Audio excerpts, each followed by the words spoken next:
Hola, comment tu vas? J'espère que tu vas bien en cette période un petit peu particulière de confinement. J'espère que tu es bien chez toi et surtout que tu restes chez toi. Du coup, j'ai pensé à toi pour cette période qui est un petit peu compliquée, que ce soit pour la créativité ou pour rester productif. Et donc du coup, j'ai eu envie de juste te donner 10 petites idées de choses à faire en tant que photographe pour rester productif et pour mettre ce temps à profit. Donc on va rentrer directement dans le vif du sujet. J'espère que ces petites idées te plairont et te feront penser à autre chose et ne pas t'ennuyer. La première, c'est mettre à jour son site internet et ses réseaux sociaux. Là, tu as le temps de faire ça. C'est très important en tant que photographe d'avoir une bonne visibilité sur internet et notamment d'avoir un site internet de qualité. Donc si tu n'en as pas déjà un, là c'est le moment idéal pour en créer un. Et si tu en as déjà un, de le mettre à jour avec tes nouveaux travaux, de faire en sorte qu'il soit bien épuré, etc.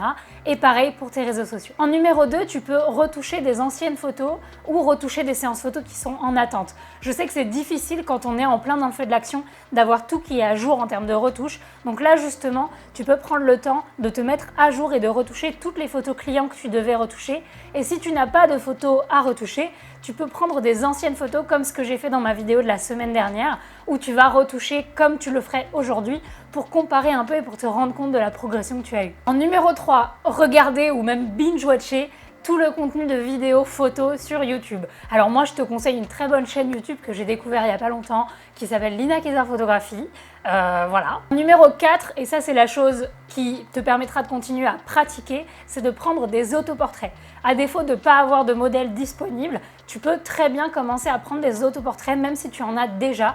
C'est un excellent exercice pour apprendre à diriger un modèle parce que le fait de se mettre soi-même en modèle, dans cette position de devoir poser, de devoir se diriger, ça va vraiment t'apprendre à diriger un modèle par la suite et puis ça te permet de continuer à alimenter ton portfolio et à pratiquer la photo. Donc ça c'est vraiment une très bonne chose et je t'invite vraiment à me les envoyer ou à les partager sur le groupe Facebook, mais ça c'est un point qu'on verra juste après. Numéro 5, c'est un petit peu dans le même style que de regarder des vidéos sur la photo, mais c'est d'écouter des podcasts. Alors j'en connais pas précisément, donc je vous invite juste à taper sur internet podcast photo, mais je sais qu'il y a de très bons podcasts. Moi j'écoute celui qui s'appelle Entreprendre dans la mode, donc c'est pas vraiment sur la photo, mais c'est sur le milieu de la mode, mais je suis sûre qu'il y en a de très bons sur la photo et si vous en connaissez, je vous invite à les laisser en commentaire pour les autres. En numéro 6, ça c'est quelque chose qu'on n'a jamais le temps de faire quand on est en plein rush ou quand on est dans le milieu du travail, mais c'est de faire le tri dans ses séances photos, dans ses disques durs et dans ses dossiers.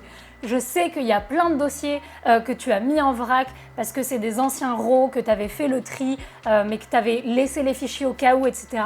Donc là, c'est le moment idéal de libérer de l'espace dans tes disques durs et dans ton ordinateur et de faire le tri dans tous ces dossiers. Enfin bref, réorganise-toi, fais des dossiers, renomme tes dossiers pour que quand tu reprennes le travail, tout soit déjà organisé pour toi, que ça te fasse un gain de temps à l'avenir. En numéro 7, tu peux rejoindre des communautés et des groupes Facebook de photographes. Je te dis ça parce que j'ai créé un groupe Facebook de communauté qui s'appelle Lina Kayser Photo Community, mais il y a plein d'autres groupes Facebook ou autres communautés forums sur internet qui sont hyper intéressants. Au moins tu vas pouvoir découvrir le travail d'autres photographes, tu vas pouvoir partager, poser des questions quand tu auras des difficultés un petit peu pour ton business ou pour ta maîtrise de la photo, tu pourras poser des questions à des gens qui sont dans le même milieu. Donc voilà, ça peut être une bonne chose à faire quand tu as le temps. En numéro 8, c'est de planifier des futures séances photos.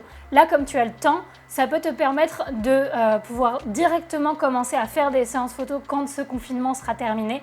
Mais du coup, tu peux déjà planifier tes séances photos en créant des moodboards, en allant regarder un petit peu sur Internet, sur Google Maps, les lieux que tu as envie d'explorer pour tes prochaines séances photos, ou alors en essayant de trouver des Instagram de modèles qui t'intéressent et à qui tu aimerais proposer des séances photos. Enfin bref, tout ça pour te mâcher le travail pour quand tu auras envie de shooter, quand tout ça sera fini. En numéro 9, ça va vraiment être pour optimiser ce temps que tu vas passer à la maison et surtout pour investir dans quelque chose qui va t'être utile, c'est des formations en ligne. Je te parle de ça évidemment parce que j'ai lancé ma formation en ligne pour devenir photographe de portrait où je te donne plein de conseils, mais il n'y a pas que la mienne, il y en a plein d'autres. Donc je te conseille vraiment d'utiliser ce temps que tu as pour apprendre de nouvelles choses, pour continuer à t'améliorer dans ta maîtrise de la photo, pour apprendre des choses pour ton business, pour apprendre à créer un site internet. Enfin bref, investis ce temps pour apprendre de nouvelles choses parce que c'est vraiment ce qui va te permettre de continuer à être productif par la suite. Et enfin en numéro 10, parce que c'est également super important, même si on oublie de le dire, se reposer.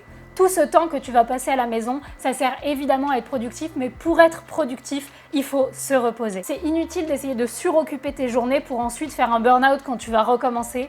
Donc utilise ce temps pour passer du temps avec tes proches, pour dormir, pour regarder des séries, pour juste rien foutre. C'est très important. Donc j'espère que tu passeras ce temps-là avec les gens que tu aimes et que tu pourras bien te reposer. Je sais que cette période, elle est vraiment particulière.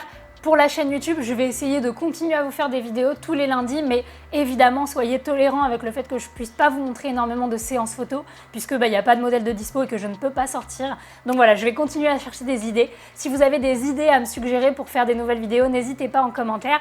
Et moi, comme d'habitude, je vous dis merci et je vous fais des bisous. Ciao!